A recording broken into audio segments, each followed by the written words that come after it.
Today we're talking about the digraph CK and the spelling pattern that goes with it.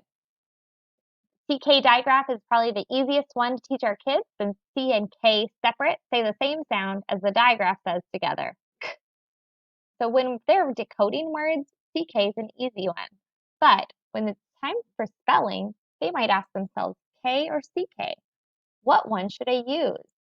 And often, as expert readers, adults will tell them, oh, you just have to remember that. But really, English isn't as crazy as we think it is. Let's look at the pattern of when we use K versus CK to see if we can find a better way to show our kids which one to use in their spelling.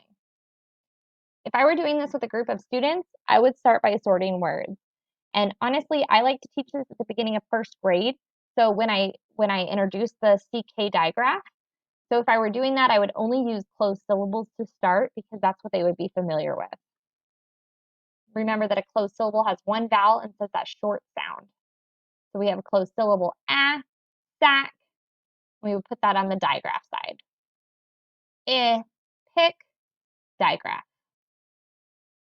Ask, still a closed syllable because it's closed in at the end. It says a short sound, but it does not have a digraph. Desk does not have a digraph. Black, yes, that word has a digraph.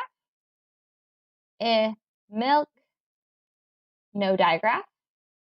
Tuck, that has a digraph.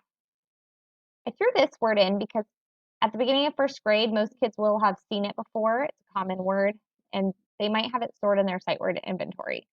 So we'll add that too just to look at, but you could always leave it out and just focus on closed syllables if you like. So look would have just a K, not a CK, so we'll put it over there, the K side. So then we want to ask our kids, what's the pattern? You can give them a little time to talk, share ideas, and see what they notice. What do you notice? And to scaffold it a little more, we can have them find all the vowels. Where are the vowels in these words? So let's look at the K side. And once that's scaffolded that way, give them a little time to talk and maybe come up with a rule or a pattern that they see. It's a little bit more difficult on the K side. Let's look at the CK side. Where are those vowels? Your students will be able to notice right away that those vowels all say the short sound and they are right next to the digraph. Ack, ick, ack, uck. And it would also be the same for ek if it was a short E or a short O, awk.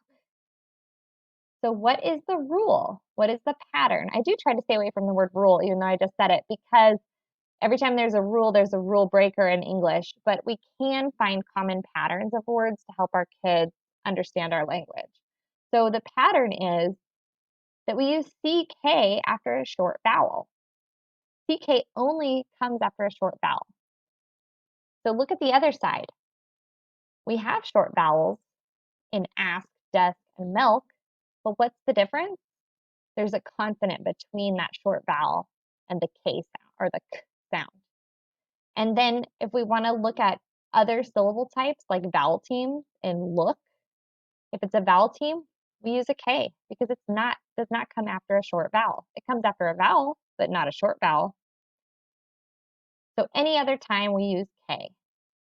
So the pattern is to use CK after a short vowel, any other time use K. If you want to look at other syllable types, you can. In magic E syllables, like in lake, you use just a K, not a CK. In R-controlled syllables, like in the word perk or park, you would just use K. But the only time we use CK is after a short vowel. Thanks for watching. I hope this helps you make expert spellers in your classroom.